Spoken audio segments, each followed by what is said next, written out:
All right, so recap of the game. I think first off, as I've, mentioned, and, the crowd was really to our advantage, which is what, the goal has been. I mean, it impacts recruiting. You hear it from recruits, what they say after games.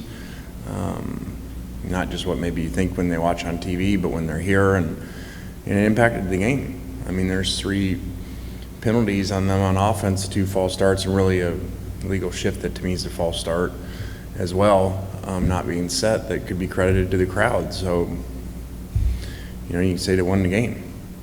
So that's the way we want it to be. And so that's an awesome job. But like we tell our players, all right, do it again. So not getting ahead of this week, but the next home game, we're walking up. Kyle just said it was announced at the same time, same network, same everything. So let's redo that from an atmosphere standpoint in the exact same way, regardless of what teams are ranked or any of that, because it dramatically impacts our program. Besides just the players, as I mentioned, in recruiting, and it's huge. So let's do it again. As far as the play on the field, our defense, probably better than even felt it was. Watching the film, we just missed some tackles, some poor tackling techniques, but really made a ton of significant plays, played extremely physical with really great effort. Some high effort plays on there, from sacks to the safety. That was great to see, and not a good offensive second half, and we've got to close people out. And regardless of rankings, any of that, like when you have a chance to finish off games, and then maybe even earlier than that, you go up 14-0, let a kickoff return, give them all the momentum. So there's tons of times in there where you can make a game so that it's not close in the end, and we did not do that. And so, you can't, your analytics will catch up to you, that way, when you play a bunch of games like that come down to one play here or there, and, that's not what you want to do. But glad that we won, glad that we were able to show them today how this could have went other ways and why we've got to get better in all these areas. I guess awards, Q was freshman of the week, he said, and he did play well, and Micah was the offensive lineman of the week, which I don't know how they come up with that, but they got that right as far as he did play great for a first start. He played great whether it was first start or not.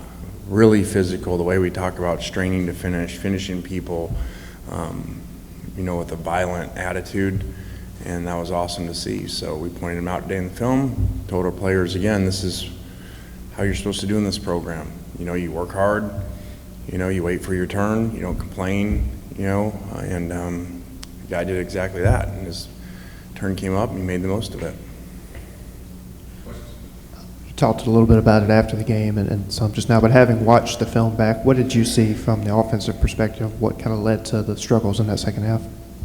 Well, there's some red zone, which actually is, a year ago was an issue. We were very poor in the red zone, even though we scored a lot of points for the season. And we had done really good in the red zone this year. And so, not finishing off drives, we got a number of plays where it's just one thing here or there, and, some more runs can really break if we're just patient with them and hit where they're supposed to go, and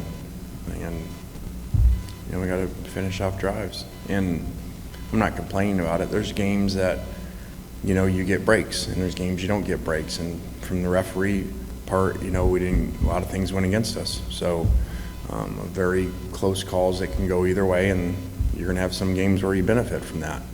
So we've got to not leave it up to that, and make the plays ourselves. You mentioned Micah Pettis. I'm just curious, where has he kind of developed the most since he got here, and what has he done, I guess, recently to kind of put himself in the spot that he's in now? Yeah, probably as big a development as we've been around over a year. from a guy that came here redshirted, looked a long ways away from playing a year ago. And, I asked him this summer when he was doing so much better, early in camp, he looked so much better. He just said like a lot of these kids, it was his first time in his life not playing and not traveling, and, just reflected on all of his habits and work ethic and just completely changed himself mentally and physically. And it's awesome to see. I mean, not too many times, you got 2 freshman tackles and, the guy has to make his first start in a big SEC game and play that well. Lane, you guys brought Caleb in late in the first half. We were having some struggle with snaps. How big of a concern is that kind of moving forward, developing some depth at that position with him obviously not being completely 100%? Yeah, he was not 100%. He was kind of in emergency only situation, and the snaps kind of put us in that situation. Now we obviously communicated with him. He felt really good in warm-ups after not really doing anything all week, and said he was ready to go, and so he went in there not 100%, but even with him, the snaps have been an issue. They were definitely an issue in the game, and that's hard to play quarterback. I mean, there's some things where we're going to get down on him on reading a play, and he's got to read the end whether to give the ball for a touchdown or not, but when you watch it, he's down here looking for the ball. So the snaps are very important. I think we did something today that I think will help, and we'll see if it does Saturday. How do you teach your team not to overlook a team like Vanderbilt and not to buy into that rat poison coming off of a top 10 win? Yeah, we spent a lot of time this morning on that.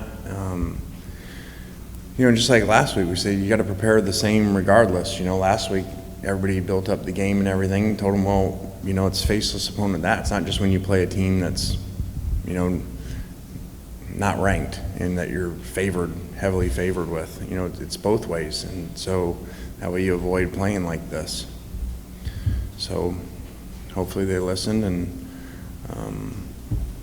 it happens every week. Like I told them, look at, I don't think anybody thought Georgia was going to go in and struggle like they just did at Missouri. So it happens every week. Every game's independent of each other, and now we teach them, as you see in our games, every quarter is independent of the quarter before, let alone the games before. Lane, he had played guard before, but you guys had to shift Jeremy James down to the inside. Just your thoughts on how he played and maybe what the future holds there with Pettis doing so good at the tackle spot. I don't know that exactly, where we're headed. The good thing is we have some guys that can play multiple positions like him, and ideally we'd really like to get more than 5. The game has changed. I think that, this is just me, and I've said it now for 2 years, I think that defenses have figured out the rotations up front to play tempo teams, and they play their starting players 50-60% of the game, and they rotate. And I think that has something to look at our fourth quarter scoring. I can't imagine I don't know the stats exactly, but there can't be many teams, if any, that have a bigger first half margin in scoring than what we do against our opponents. And then we lose our fourth quarter, 17-7 or something like that, or we scored 7 or 10 points. So I do think part of that's slowing down when we've been ahead, but I do think that the line, I've said it since the offseason, if we could rotate guys, we'd be a lot better, because we're playing play 75, 80, play 80 at 300 and some pounds, and the guy I'm playing against is on play 40. So I think there's something to that, and I think it shows on the tape up front how the end of the game up there looks versus the beginning of the game. Lane, 5 games in, just how do you feel about how your receivers have done, and what do you think about the rotation and how the reps are shaping out? I think they've done a really good job, really a mixed group from all over the place. So I think we are deeper there than we've been. I know we are deeper there than we've been. And that's really without Jalen doing much because of injury. He's been hurt in camp and most of the season, and I think he's back to full strength now. So, I think that group, just like this team, like I've said, has a chance to be really special because it's like all these NBA free agents coming together, and, you know, they usually play better at the end of the year when they've had more time together. So I'm hoping that we get better because of that, because the guys getting used to how we do things and fitting in and getting more comfortable, and a new quarterback getting more comfortable with them. Have you seen Quinshon kind of respond to the added reps with Zach being limited, Ulysses being out? How is he responding to more responsibility than he maybe would have expected? Yeah, he's great. He was really struggling early in the week physically, you know, from all the pounding 2 weeks ago, but he was better by the end of the week, and he was good today, even though it was a walkthrough, and didn't take the pounding that he took the week before, so he's doing a phenomenal job. Looking at the film, how did you evaluate Jackson's performances, what he kind of called the biggest game he's ever played in at the college level? Just how did you feel he responded to that moment? I think Jackson, outside of the interception, which was horrible, you know, did the big things really well. Made some really big throws, some really, you know, off-balance throws, having to fade back and lobbing them over there. There were some little things that really could have broke the game open, that if he would have done right, you know, that will come as he gets, you know, more experience. But I thought that for a game like that, and that he did really well.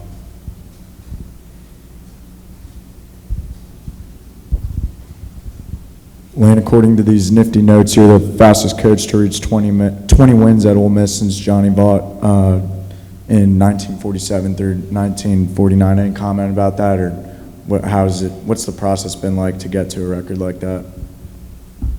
I don't know. I don't think about those things. There's a lot of old years that get floated around of this hasn't been done before, and the home winning streak and all that. So, you know, we're just trying to get to 1-0 each week. And if you do have really good records, that means that you got really good coaches and players, you know, around you. So we got a lot of work to do. As we all know, the schedule was lighter up front than it is at the end. So we have got to improve and got to get better. I know the video with Partridge kind of went viral there. Is that the guy you see every day in practice, or was that something kind of unique from him? That was pretty unique. That was really cool. You know, I was excited after the game, and, you know, but then I kind of always have that. After 30 minutes, I come back and get mad about what we could have done better, you know, and finish the game out on offense and not have to go through all that. But I actually saw that video, and it made me smile. So that was really cool to see. Then I found an old picture of, I found a picture of Charlie's baby. And so he kind of has the same look on his face that Charlie did when he was hugging Partridge. So I sent that to the staff together. It was pretty cool. Son Maverick and Charlie, and they looked exactly alike with their face.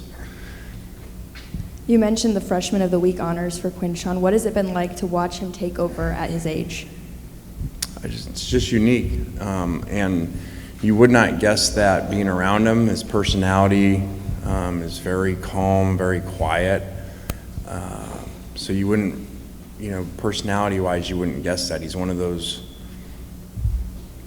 you know, the most unique we had was Troy Polamalu, was like unbelievable, like off the field, and then like the switch would go and he'd just want to knock everybody out on the field. And Q kind of reminds me of that, you know, off the field. So it's really neat. He was raised really well. Just talking to people around Vanderbilt, they'll tell you they think they're improving, that the culture's changing a little bit there, even though the wins don't necessarily show it. When you look at them on film, do they look different than maybe they did in your first year? Yeah, definitely, in my first year.